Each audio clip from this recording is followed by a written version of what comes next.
Welcome to LMU Community TV News. I'm Allison Barnett. Thanks for joining us. Let's take a look at the stories we have for you today. A discrepancy in sewer billing caused a heated discussion during the Harrogate Board of Mayor and Alderman business meeting last week. The city of Harrogate billed the university for 8,234,118 gallons for dates from September 21st to October 15th. As a result, the bill almost tripled to an amount of approximately $102,000. According to officials at LMU, the meter should have read somewhere close to 6,900,000 gallons used during that time frame. The city acknowledged that the bill seemed high when they sent it out based on the history of usage for LMU. Officials with the city also stated that the meter had not worked in almost 3.5 months. There are plans to address the billing issue at the regular meeting later today. A routine traffic stop landed one woman behind bars early Monday morning. 21-year-old Kimberly Turner of Middlesboro was arrested and charged with first-degree possession of a controlled substance and possession of drug paraphernalia by Middlesboro police. Police say they conducted a traffic stop because Turner's rear lights were not illuminated.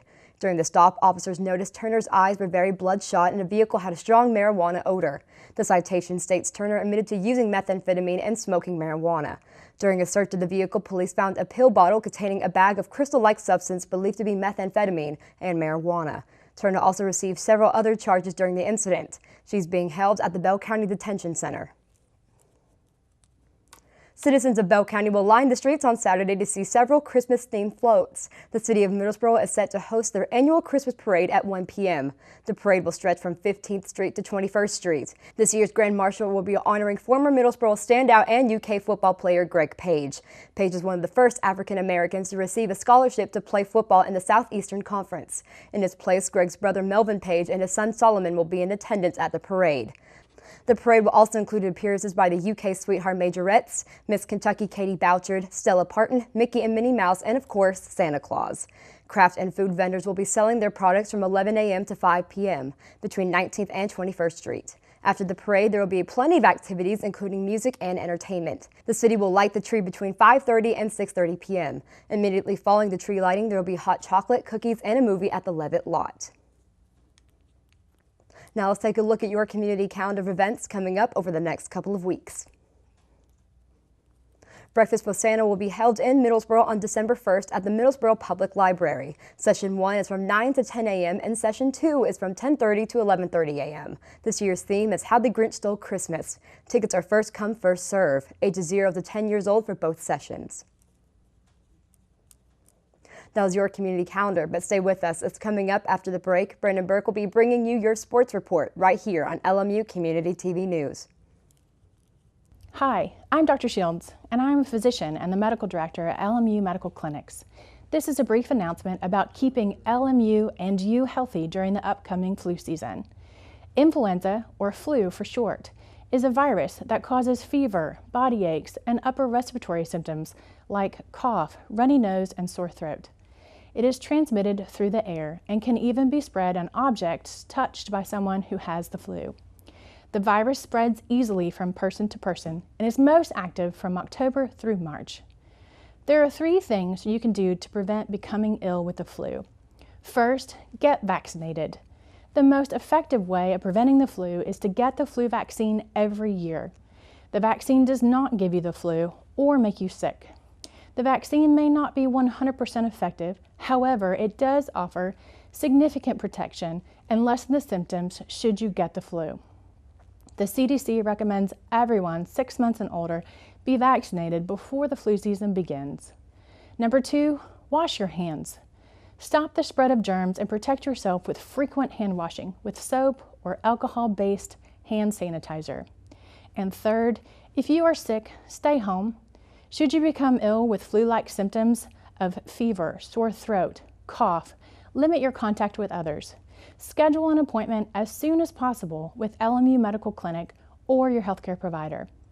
There are antivirals that may be indicated if started within 48 hours of symptoms. Stay home until you are fever-free for 24 hours without over-the-counter medications like Motrin or Tylenol. I'm Dr. Shields, and this has been a brief announcement about keeping LMU and you healthy during the upcoming flu season. What do we know about learning? It takes place beyond the pages of a book. We learn by exploring. By trying new things. By connecting. By sharing. We learn by taking chances. And dreaming big. At Lincoln Memorial University, learning is beyond the books. It's everywhere. Guess what? I have some news for you. There's free food right there, junk food. You see that truck? Oh, jeez. It's a 2 Michelin star chef. All for free, ladies and gentlemen. All for free. Here we have a panzanella with summer vegetables and pesto. Enjoy. How we doing? Fantastic. So what do you got going on underneath that plate there? This food is really about to be thrown away. Yeah. Is there something wrong with this food? Where did you get it from? From farmers markets. They put aside the ugly vegetables and the ugly fruits. Carrot top, soft avocados. It was all food that was going to be discarded. Even the drink you had is made from like a little bruised peach. Did it taste a little bruised? Great. It was good.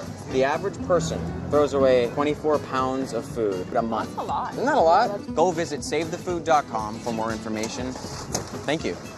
Junk food time!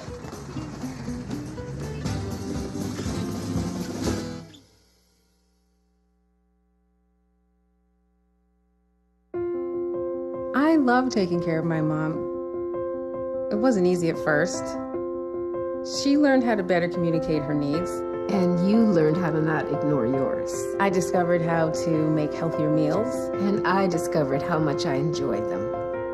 Becoming a caregiver is a learning experience for everyone. Find articles, tips, and tools from experts and others who have been in your place. The Caregiving Resource Center at aarp.org/caregiving. Welcome back. Before students on Lincoln Memorial's campus enjoyed an extended break due to the Thanksgiving holiday, both LMU basketball teams were in action last Tuesday evening, opening the doors of Tex Turner Arena for the first time in the young season. And on the final day of classes before a 5-day weekend, the Blue and Gray went 2 for 2 against non-conference opposition. The Lady Rail Splitters kicked off the home opener by welcoming the King Tornado to Harrogate, and in a seesaw battle between two in-state rivals, Lincoln Memorial pulled it out late for a 72-69 victory, largely due to the play of junior forward Shermeria Quarles. Neither side was able to establish a clear advantage for most of regulation on Tuesday, LMU holding on to a 31-27 halftime lead before the Tornadoes slowly chipped away over the last 20 minutes. With less than 90 seconds left until the final buzzer of the fourth quarter, King took a 1-point lead, threatening the Lady Rail Splitters' chances of going back to 500. Head coach Crystal Evans' squad remained composed under pressure, and it was Quarles who immediately gave LMU the advantage back, draining a turnaround jumper for the lead where it would stay, part of her career day of 14 points and 11 rebounds off the bench. Senior Emily Griffith was another significant contributor in the 3-point victory, flirting with a triple-double thanks to a 13-point, 8-rebound, 6-assist performance. Sydney Duggins, the third and final Lady Rail Splitter to hit double digits in the scoring column with 10 points on 6 boards. Rachel Griffith added 9 points to LMU's total, while Deja Maxwell matched that number next to 6 rebounds, freshman Lindsay Profit grabbing 7 points as well. Sydney Newsom pulled down a team-high 12 boards in the win, and despite neither side shooting the ball particularly well, LMU at 37% while King stood at 35%, Lincoln Memorial made enough plays down the stretch to improve to 2-2, turning their attention now to Carson Newman on Wednesday for the South Atlantic Conference opener back at home. 8 days after edging King to regain some momentum, the Lady Rail Splitters will hope for a good start in league action, tipping off with their arch-rival Eagles at 6:00 p.m. in the middle of the week. And it's also been a celebratory week for the LMU Men's Hoops Club. Head coach Josh Schertz and company silencing their critics at the moment for back-to-back W's in non-conference outings. One at home on Tuesday before another one in Wise, Virginia on Saturday. The Rail Splitters had been in a state of emergency following a 1-2 start to the year, the first time since Schertz's debut campaign 11 years earlier that LMU had started 1 for their first 3. In addition to this, Lincoln Memorial fell drastically in the NABC national poll, dropping from the preseason number 3 ranking to completely out of the top 25 after consecutive losses to USC Aiken and Christian Brothers, the first time in 98 weeks that LMU was not represented in said poll. The Rail Splitters did not panic panic in their own backyard in Tuesday's Tex Turner opener, dismantling the Lions of Payne College 108-58, looking at last like the team predicted to win the South Atlantic Conference for what would be the 7th year in a row. Lighting up the PC defense in the first ever meeting between the two schools, Lincoln Memorial hit 52% of their field goal tries for the entire game, building a 60-26 halftime advantage and cruising from then on. Led by a red-hot debut from redshirt sophomore Brian Hart, posting 17 points on 4 made three-pointers, LMU buried 18 triples as a unit, by far their most of the young season. Cornelius Taylor and Anthony Brown combining for 29 points at 15 and 14 respectively.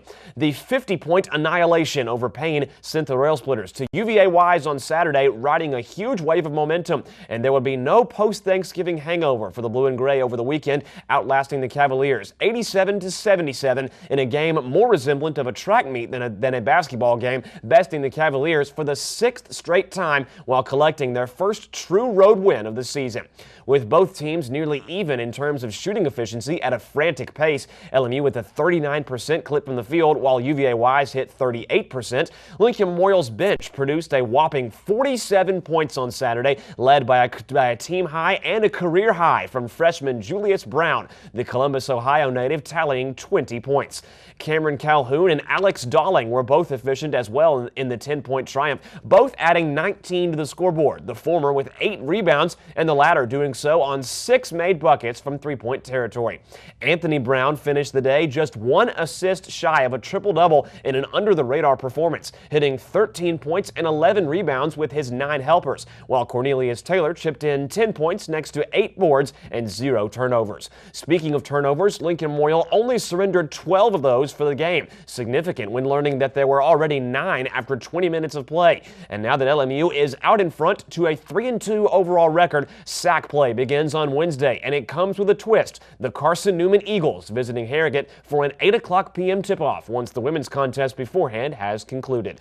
For more information on Lincoln Memorial's pile of wins on the court just before and during the Thanksgiving break, you can head over to www.lmurailsplitters.com. And just as the LMU women's bowling team had the weekend beforehand, the Rail Splitter men's side wrapped up their fall schedule on Saturday and Sunday, completing a busy 7-date slate that started back in September, participating in the National Collegiate Team Match Games held in Fairview Heights, Illinois. Over the course of the program's 3rd season of existence, Lincoln Memorial had already gathered 5 top 5 placements in what's gearing up to be the most successful stint thus far for the school. Over the weekend in Illinois, across a 28-team field, the Rail Splitters couldn't quite reach that summit again, but would still end the fall on a high note, placing 7th thanks to more noteworthy contributions from underclassmen. A trio of sophomores, Leon Reloba, Nolan Hughes, and Clay Hartman, aided Lincoln Memorial towards their 9,710 pin total, demonstrating the improvement that the team has already made just from their first tournament of the year. Head coach Joseph Slowinski's group will now head towards the second and most important part of the campaign this January, heading right back to Illinois on the weekend of the 19th, taking part in the ISPBA Midwest Collegiate Classic, one of only 3 events on the 2019 schedule before the postseason arrives. You can find more details on LMU's above-average bowling season thus far, once again, through LMURailsplitters.com, the best destination for all things Lincoln Memorial athletics related, with just 2 weeks left in the fall semester. And Saturday marked the 13th and final week of the 2018 NCAA football regular season, signifying rivalry week across the Southeastern Conference, and on a night where LSU and Texas A&M battled into Sunday with a 7-overtime classic in College Station. Both the Tennessee Volunteers and the Kentucky Wildcats faced in-state competition, seeing completely different results. The Vols traveled to Nashville to take on the Vanderbilt Commodores, and for the 2nd straight season, UT will not be extending their season for a bowl game, coming up 1 win shy of a 6-6 record, falling to Vandy convincingly 38-13. It had been a perplexing year since the beginning for head coach Jeremy Pruitt and Tennessee, their only 2 SEC victories coming against ranked opponents, losing their final 2 games against Missouri and Vanderbilt to finish at 5-7. Adding insult to injury, Tennessee has now lost to the Commodores 3 consecutive times, the first time that has occurred since 1926. The Volunteers' rebuilding season saw some unexpected highs and some crushing lows, and on Monday it was announced that UT's offensive coordinator Tyson Helton is leaving for the top position at Western Kentucky, starting the premature offseason with a search for a new OC. On the contrary, the Wildcats of UK gained supreme bragging rights over their biggest rivals at Louisville, embarrassing the Cardinals 56-10 on the road, putting the finishing touches on the most successful season for Kentucky in several decades. Winning the Governor's Cup in the most dominant of fashions to gain one up on Louisville in the series history, quarterback Terry Wilson thrashed the Cards' defense on Saturday for 261 yards through the air, along with 3 passing touchdowns. Ending 2018 at 9-3, their most wins in a single year since 1977, head coach Mark Stoops' club destroyed their ACC rival for 601 total yards and will now await their bowl destination to be announced on Sunday, December 2nd, once conference championship games commence. After another long, eventful 13 weeks of action, Tennessee once again heads to the offseason with disappointment, while Kentucky prepares for their 3rd postseason appearance in a row. And that is all for sports over a long weekend. But stay tuned as more LMU Community TV news is coming up right after this. Join WBIR for the 23rd Annual Mission of Hope Christmas Drive, November 16th through December 4th. Visit any participating Blue Barrel location and donate anything from food, new clothes, toys, and hygiene items. Visit missionofhope.org for information. So we were walking to school. I started thinking about lunch. Mom packed me turkey and cheese. She's I really smart. want cheese pizza. Sometimes her mind wanders. We should have a sleepover. I remember saying, Laura? I think I heard Mom say something. The sign says don't walk. Sometimes it's so overwhelming. I really hope she doesn't have I really another hope I bad don't day have at another school bad day at today. school today. When you can see learning and attention issues from their side, you can be on their side. Go to understood.org, a free online resource with support and tools to help your child thrive. Here we go. We're gonna go out there in the rain. Gonna get wet. All right, here we go.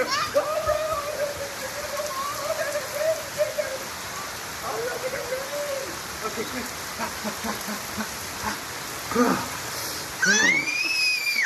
Oh yeah, yes. So much fun. Mwah. We're getting so wet.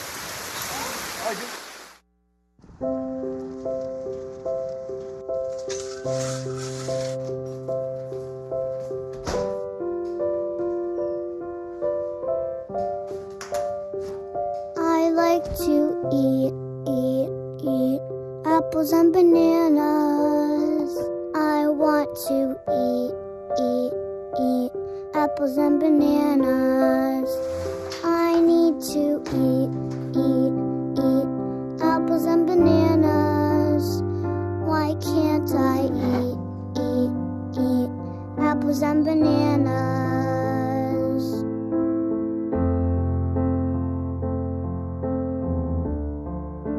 One in 5 children struggles with hunger in America.